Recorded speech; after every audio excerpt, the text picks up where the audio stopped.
So what did you think? Yo, the trailer went so hard. Holy shit. The first thing I noticed was, so far, I'm 3 for 4 predictions correct in terms of factions are gonna be there. We already know the fourth faction too. Oh, really? Who is it? Yeah, it's Eldar. Oh, shit. Okay. What was your prediction for faction, though? The fourth faction for me was Necrons, because they pushed Necrons so hard in Space Marine 2, now 3, and they brought out like Pariah Nexus. You know, a lot of 40k media recently has revolved around Necrons, and that's why I thought they would bring Necrons into the mix right away. But what I find interesting about that is no chaos at launch. Oh yeah, you're right. There's no chaos announced yet, but once again, like, because of Total War Warhammer 3, they literally have every demon of chaos that exists already 3D modeled, animated, ready to go, right? Yeah. There's no way they're not gonna use that. So, like, I would be willing to bet that Demons of Chaos are gonna be, like, the pre-order faction. Oh yeah, of course. I wish it was a good human faction, a bad human faction, a good Xenos faction, a bad Xenos faction. Yep. So Orcs is like evil, Eldar are like good, and then we have like instead of Astra. Then again, Astra Militarum are pretty essential, aren't they? If I was like sitting at Creative Assembly, I would see like what people are playing the most in the other Warhammer games, you know? Like so many people are maining Empire very hard, like Karl Franz, the regular Karl Franz campaign. And like a lot of DLCs also revolve around the Empire. It's just that the regular human factions I think are the most relatable of all. I think they have to have the Astra Militarum in there for relatability. Yeah. And they have to have the Space Marines in there because it's like, you can't bring out a 40k game without Space Marines, right? Okay, here's my thoughts on the trailer. Oh yeah. I now know what historical Total War fans felt like when they saw the first trailer for Total War Warhammer 1. Oh yeah? Right? Yeah, like, I watched this and I'm like, oh, this is so different. I don't think this works. Why are they doing this? But at the same time, I'm like, okay. But if it works, it would be really sick, though. Yeah. It's, like, very different. What? I know what you mean when you say, hey, this feels a little bit different, and I'm not sure if I like it or not, is definitely the UI. Holy shit. UI, yeah. This has to be... I mean, they did specifically say, hey, this is a pre-built, you know, pre-alpha, whatever. This looks so weird. Please just have the units be just down here, right? Okay, here's the thing. My theory is because units are so small, right? Because a unit of Space Marines is only 5. You're gonna be able to have way more than 20 units in one army. Oh! So my guess is, what if the unit cards does take up the entire space down there? And the only reason it doesn't right now is because this is a very small army. Oh, holy shit, you're cooking. You're theory crafting right here. I don't think that's true. I don't think, like, it's... I mean, why not? Because it would be way too big of a scope, and I think it would be a nightmare to play. Like, a nightmare to micromanage. An army would be able to have, like, 40 units. Actually... That's not too crazy. And again, the thing that makes battles difficult is, like, a lot of times a lot of micromanaging, and not even, like, intelligent micromanaging, but also, like, babysitting of units, right? Yeah. You have to really make sure that your guys are not dying due to, like, pure stupidity or bugs. Yeah. Especially when playing a little bit of Empire Total War again. Holy shit, are your own guys stupid. My army is its own worst enemy. But, so maybe with a better AI, a cleaner wargame engine, you can actually leave your guys just doing their own stuff, at least, you know, not to die. Yeah, I do wonder how unit behavior will be shaped by the fact that everyone has a gun now. Yeah. Right? Like, everyone is now, technically speaking, a skirmisher. Yeah. What I think is interesting is that apparently from the way they set up the planets, and like the names of the planets that they're choosing, you do not start your Empire campaign from Holy Terra onwards. I'm gonna give a hot take and say that I don't think Holy Terra is going to be on the map. Yeah? I don't think it's gonna be, and if it isn't, then I'm gonna agree with you that it's probably... They're gonna probably release a sequel with, like, Custodes. Oh yeah, of course, right? Because I do think that if they release Terra, then it's gonna be the Custodes planet, right? Of course. Well, what happens if you capture Terra as the Eldar? Does the entire Empire just fucking collapse instantly? So I think it would make more sense if this game is completely... It's not gonna include Terra. I wonder if they're currently thinking about that as well, and that's why they're not going to include it in the first game. Because you're actually raising another very, very valid point. Where's the Mechanicus?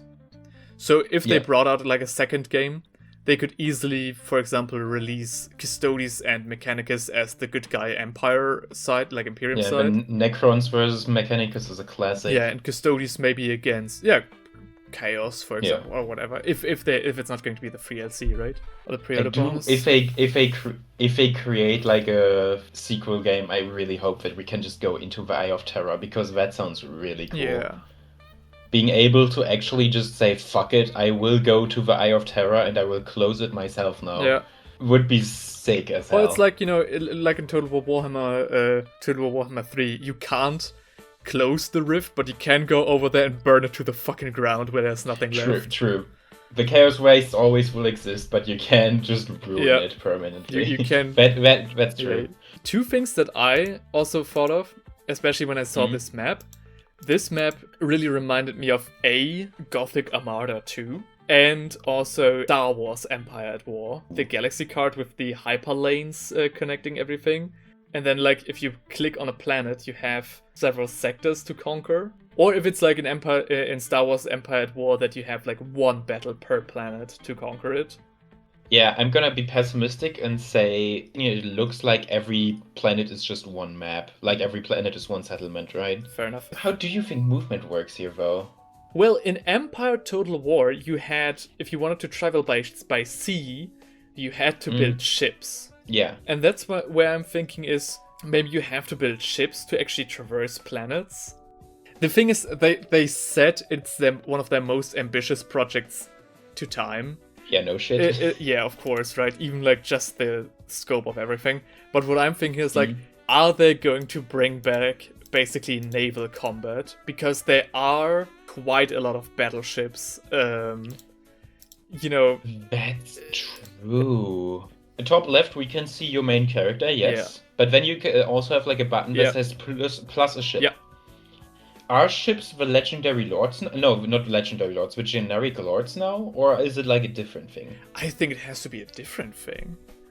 I would hope so, because it would be a shame if my army wasn't led by like a lord. Yeah. But it was just like an admiral or something. Yeah, that would be. Yeah. That would kind of suck. And like in the bottom right, we once again see like a spaceship. Yeah, we once again see a spaceship and like then the galaxy card and everything. That's so interesting. Because again, how many Total War games have you played? Honestly, only Warhammer. Yeah, right. So the thing is, the reason why I call attention to that is that I played, like, my first ever Total War game was Empire Total War. So I'm actually not necessarily used, but I definitely know Total War games that have naval combat and naval logistics. So it actually, like, it's not the most outrageous thing in the world to think that they might bring some semblance of that back. Because in Total War, it's just like, oh, your lord goes on sea and he becomes a ship, right? They do call quite a lot of attention to the ships. Especially in the UI that we called attentions now a couple of times, 2 buttons for ships and plus ship and everything.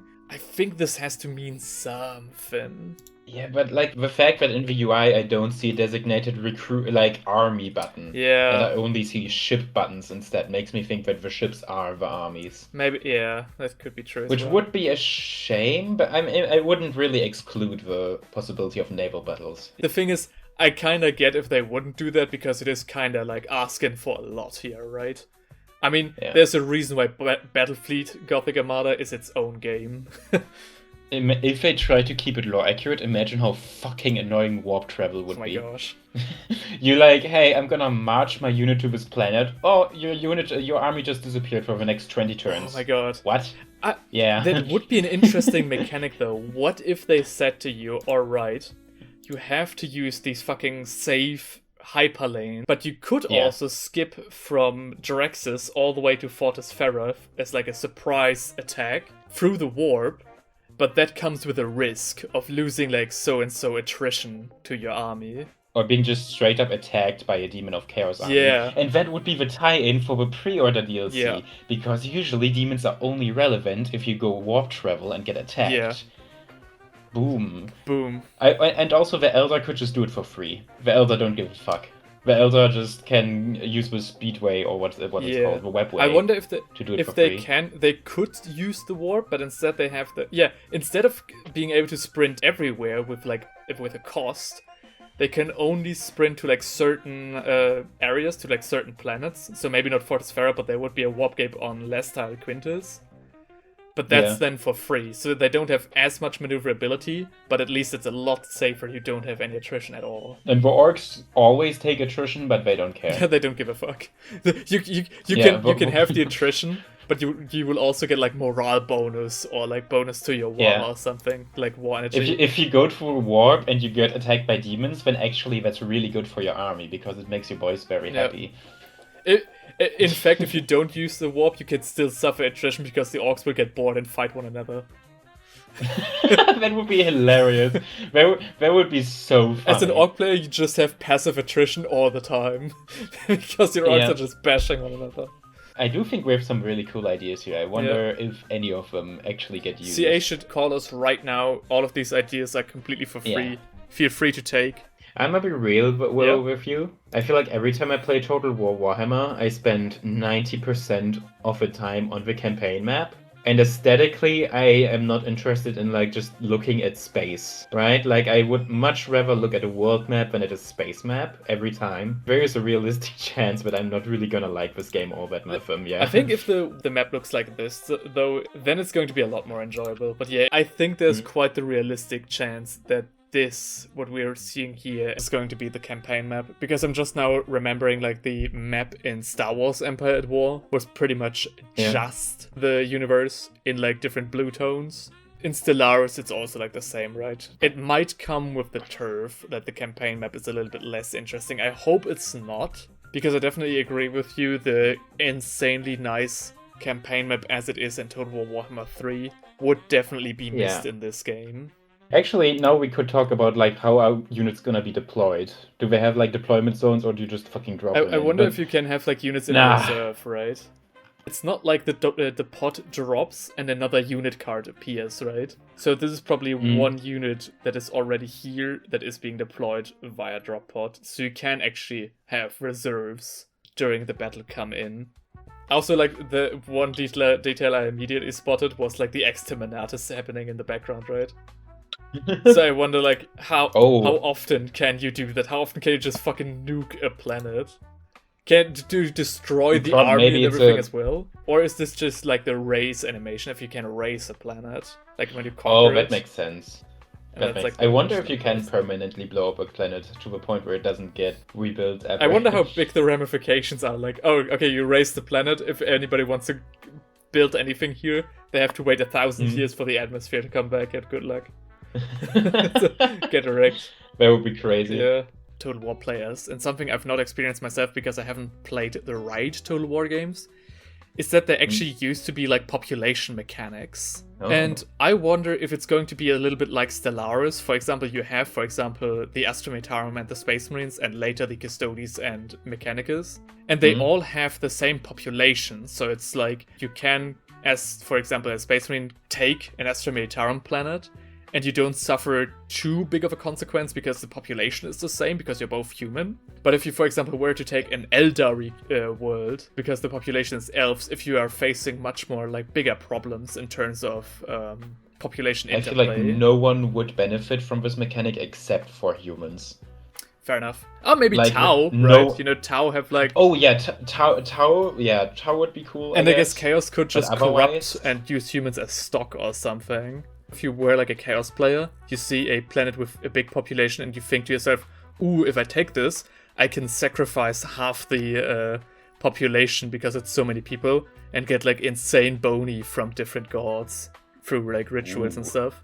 I think a population mechanic would actually open you up to so many cool things. I don't know. I don't think it's likely, especially since looking at the UI right now. Yeah. It is a very simple UI. I wouldn't be surprised if they made a big deal out of trading mechanics this time, especially if you can trade equipment. So like, you do not want to go to war with Mechanicus because then they wouldn't sell you weapons anymore. Yeah. Or, hey, I can buy these chaos weapons and they make my army very powerful, but if I do that, I'll be labeled a heretic and that will make all of my diplomacy go to shit, I think right? that even like in 40k lore, it's not like the entire Imperium all the time acts as one, much less the Adeptus Mechanicus. So I wonder if it's like, you know, on an alliance kind of view, alright, I'm currently friendly with one Forge World and neutral with the other.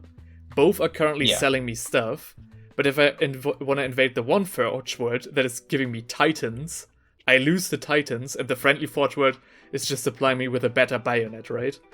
So it's like... Well, at the same time, if you capture a Forge World, then you are the one that does the trading, and then everyone wants your stuff from you. I think 40k would... I really hope they have like a very elaborate and complex trading mechanic, because I think there's a lot of potential Even here. like interfactional trading is such a big deal in 40k especially. And once again, I would be so excited if I could actually just say, hey, I play Astra Militarum, but actually I want to use Eldar guns. I'm gonna go to an Eldar planet and buy their guns. And then like the rest of the Imperium will be pissed at me because I'm doing trades with Xenos. But you know what? I'm just gonna fuck them up with my weapons, right? If I could do that, that would be sick. That would be so cool. This is a weird thing. Alliances. Yeah. Like Space Marines and Guardsmen, right? Are both part of the same Imperium. But can you, as a Space Marine, just say no? Space Marine supremacy. We will kill every Guardsman in the galaxy. That would be so interesting. Is there a chance that the Custodes are just gonna randomly declare war on Ultramar and gonna capture it for no reason? Like, how much is the Imperium gonna work together because it's part of the same Imperium? I think they have to split the factions into like Space Marines, Astra Militarum. So it's not like you can, as a Space Marine, field Astra Militarum units, except for like maybe an alliance reason or something, like it is in Warhammer Total War 3. So my guess is that this is gonna take place not in the current lore, but maybe in like a Civil War has completely disrupted the Imperium. And so now all the sections are kind of working against each other instead of together. Because that, in my opinion, makes the most sense for Total War, you know? Yeah, though on the other hand, you don't really need that, because even in the established lore right this very second, technically speaking, the entire Imperium is not working together as like a whole. It is actually fractured into Navy, Army, and then Space Marines.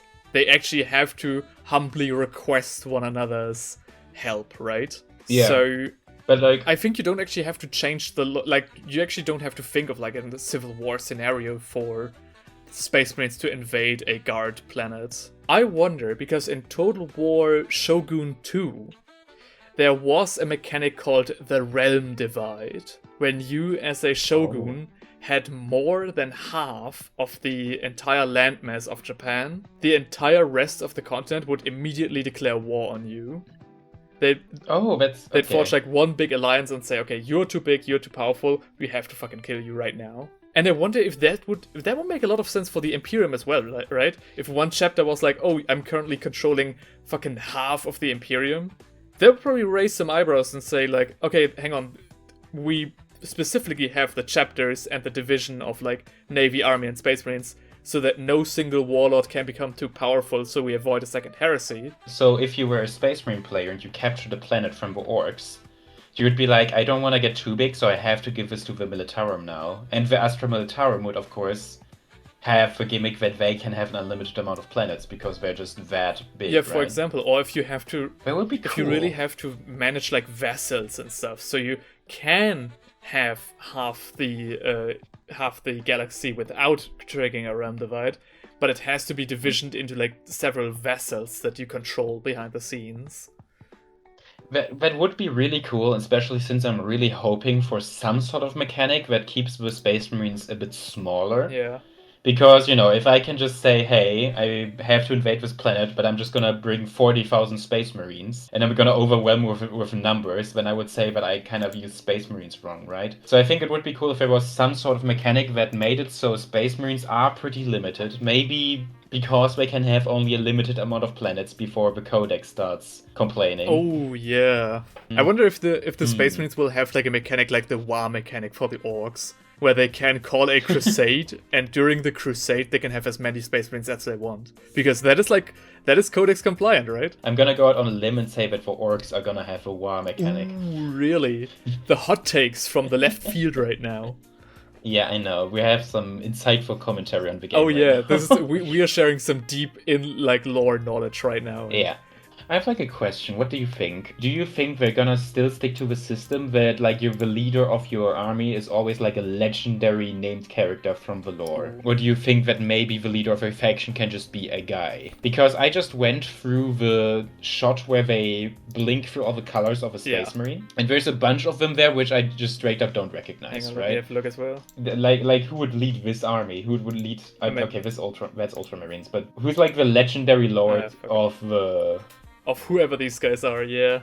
And I wonder, are these just NPCs and you don't actually play as them? And you can only, stick to MAGNEUS, Calgar, and Lionel Johnson?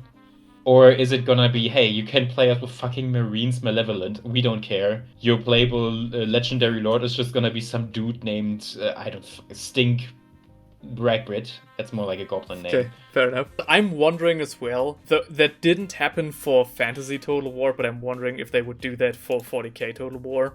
That you can paint your own units? Kind of. So much like you have your own customizable demon faction in Total War Warhammer 3, you can also customize to some degree, right? Your own Space Marine Legion. I wonder if that's going to be the case. That would be sick, especially since there's if you go a bit further, there's no fucking way that this is a lore faction. This is probably a fucking custom character creator faction, would be my guess. If you don't want to play as Ultramarines, you can play as the malevolent dipshits. Yeah. No, okay, holy shit. It says right here in Customize Your War Machine that bring tabletop freedom to life. We should have just read. I mean, it was more fun to come up with it ourselves, just from the trailer. I feel stupid now, you know? No, we have to feel confirmed. We have to feel confirmed and good about ourselves. One thing I just noticed again that would speak for the whole legendary lords aren't gonna be that big a deal in this game. The main artwork of Total Warhammer 1 was Karl Franz against some dude on a wyvern. The main artwork of Total Warhammer 3 had the Tsarina fight a Bloodthirster. So there's always a legendary lord on the main artwork of Total War Warhammer. There's no one here. You're completely right, yeah. They're definitely focusing in more on the factions than the leaders, yeah. What would the legendary lords for Gene Stealers and Tyranids be? I mean, Tyranids do have this one guy, right? This old One-Eye or whatever it's called. Like this the Red Terror, I think, and the... I feel like if you are a Tyrannid player, got to have some degree of insanity going on, because there's every single faction in Total War Warhammer 3 speaks English or whatever the language you have the game in, right? It's not like the Tyranids are going to speak in English with you. They're just going to be like... No, there is a Warhammer 40k game where they did give the hive mind a voice. Oh. Which I remember sounding really cool. Right, that's a good call though. It will probably be the hive mind. Something. Okay, hold on. Now I need to look this up. What are Ghazghkull's the armies of Ghazghkull? Yeah. What's the colors? I don't know. Oh, you want to see if because of all the orcs? I want to see if it's yellow. You want to see? Okay, fair enough. Yeah, fair enough. I think red was fast. Blue is lucky. Yellow is rich, I think. Green is obviously the best because it's orcs. Okay, yellow means bigger explosions and more wealth because you can afford more. Okay, but yellow is not the Ghazghkull color. Shame. Hold on. What's the timestamp? 149. Yeah. Is his name MAGNEUS? MAGNEUS Calgar? Oh yeah, did they misspell his name over there? No, wait, hold on. His name isn't MAGNEUS, right? It's MAGNEUS. Yeah. Because I was about to say I used to always call him MALNEUS, and at some point I learned he was MAGNEUS, and I was like, well, okay, if he was now renamed to MAGNEUS, I would feel fucking brainwashed. I would feel gaslit to hell and back. Hang on, is this a glitch because the screen is just appearing? Hang on, let me... No, it's MAGNEUS Calgar. No, his name is MAGNEUS Calgar. Hell yeah. Spotted. Someone fucked up. Cinema since bing. It's MAGNEUS Calgar, everybody. You think we wouldn't see it, but we did. Was my OC Hell MAGNEUS yeah. Karga. It's like a lab character, you know, your character dies and you just put the eye patch on the other side. Oh yeah, it's his brother, MAGNEUS Karga.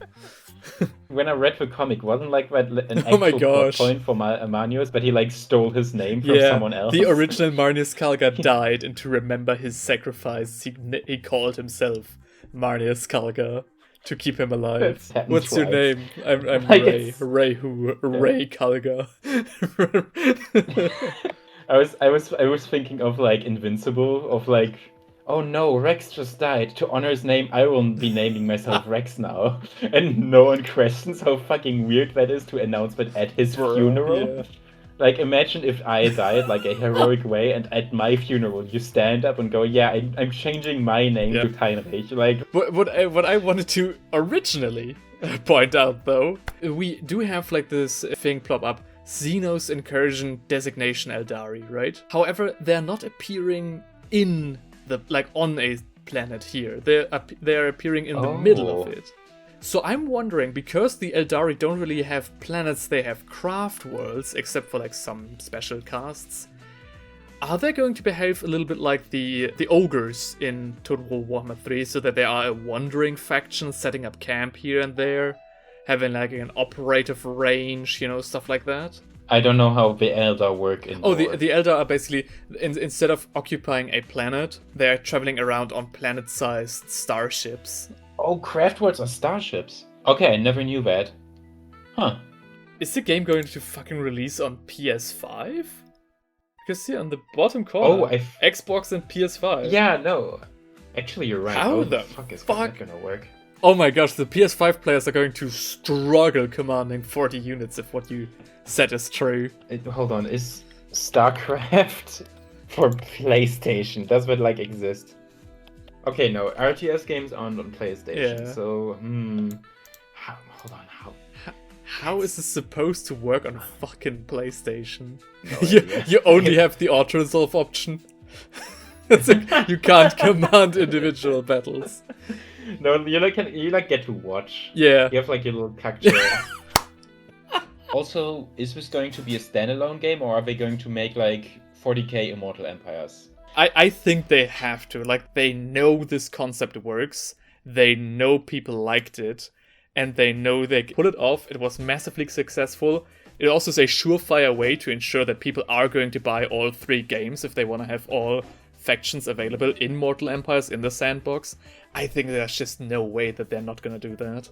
I'm honestly not so sure about it, because quite frankly, the whole appeal of Immortal Empires is that if you had it, you had the entire world map. Yeah. But with a galaxy map, that's just not that interesting. Like, what does the galaxy have? The Eye of Terror and the Terra, right? The thing is, we do have, like, you know, the known empire on Terra's side that is split into several sectors. You get Octarius, for example, or whatever, like a Gothic sector, you know, iconic.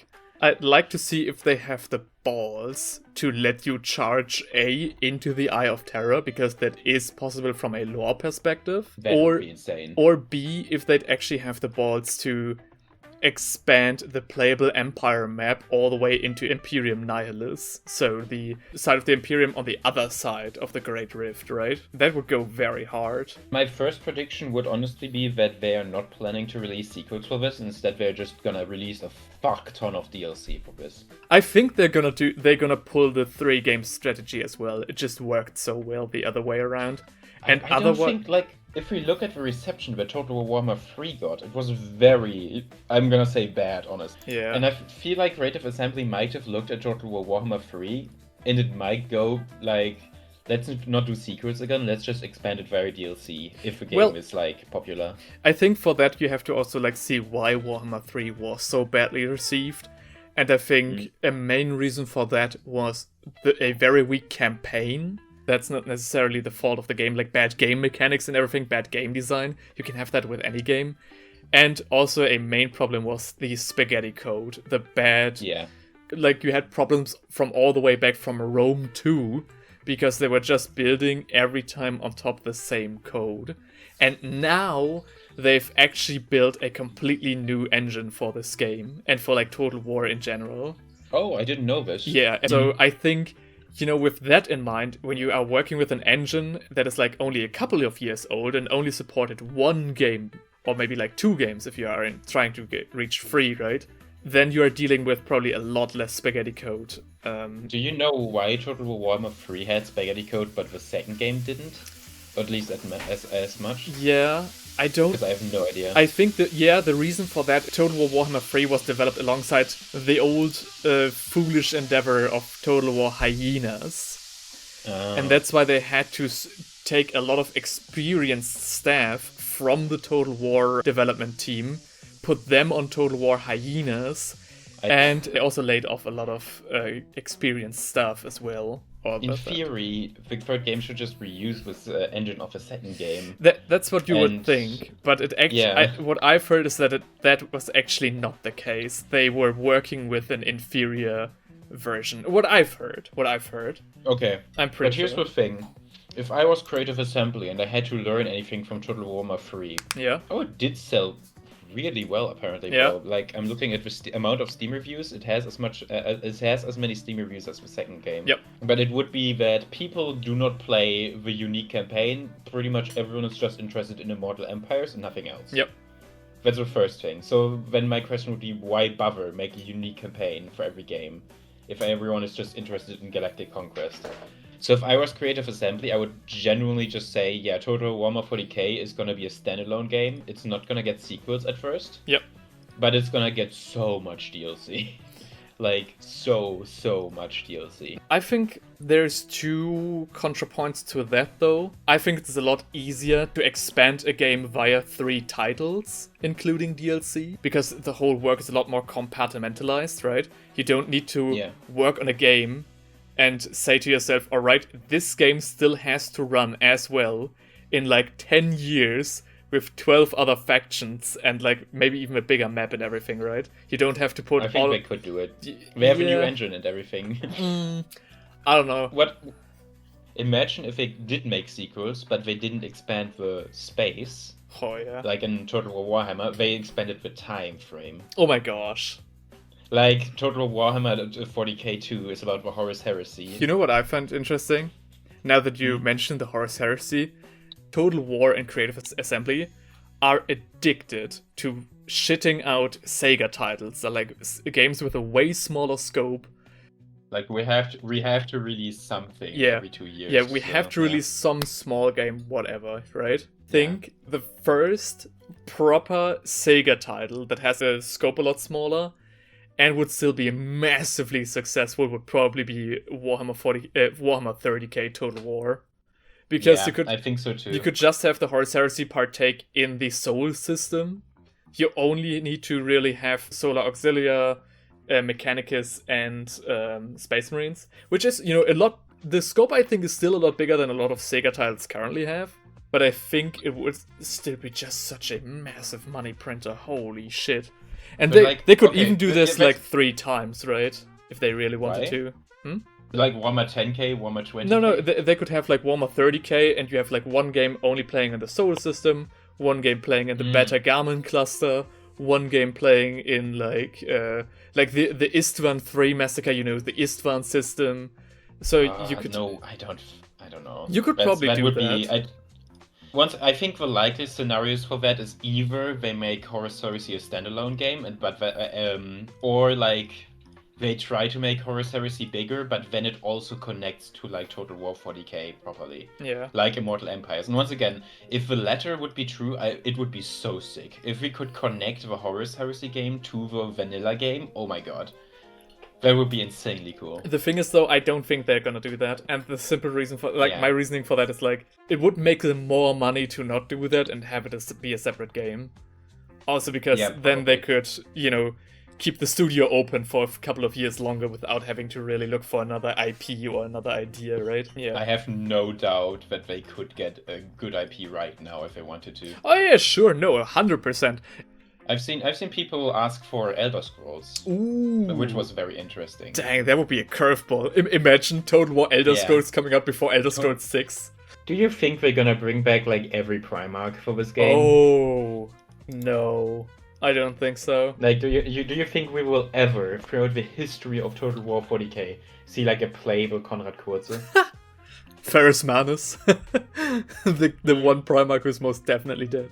I guess if they did release like a 40k game, of course. Yeah, that's what I'm like, thinking. I think they will save all the Primarchs for the 30k game to give players an incentive to get these games if they want to play their favorite Primarch.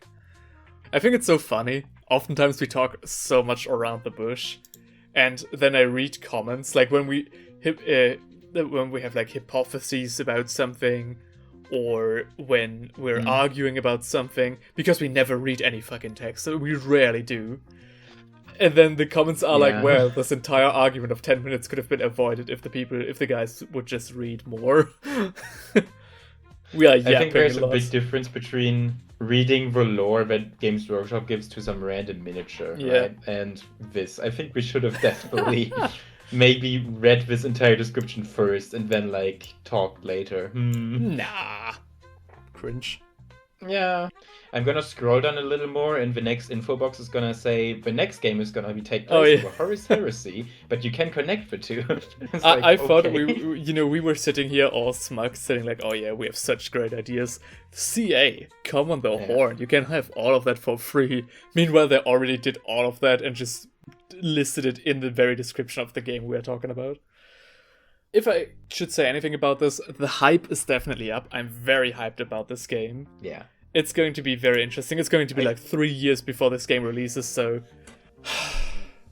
No, I think it will release next year. No chance. I don't think so. Like October. When did the trailer release for the Total War Warhammer 1? 10 Jahre! Ich meine, ja, 2016. 2024. Oh yeah, 2024. May 24th, and this is... Oh, like a month? No, a year and a month after. Oh, this is after? 13 months later. 13 months, okay, like it will release next... Okay, so January 2027 then, according to this logic. I think my guess is they are planning a 2026 release, but if there's any delay, it will be a 2027 release. 2020... Yeah, no, 2027. Holy shit. I just think it's cool that even though I'm way more of a fantasy player, and I already ate very, very well with Total War Warhammer, right? So even though I basically already got everything I want, there's still so much cool shit to talk about for like what they could do in 40k. I do hope they actually do a lot of cool stuff, but frankly, the way CA has handled most campaigns in Total War Warhammer, I think they are very capable of creating very cool, unique campaigns with very interesting mechanics for every faction that like feel completely different. So I do trust that they will be cooking up something really fucking cool here for every faction. Yep. Let's cut it here. Thank you guys very much for watching. Thanks to Theinrich for coming along at 2 o'clock in the morning to talk about his favorite toy soldiers being virtual now. And yeah, I'll see you guys all in the next one. Bye bye.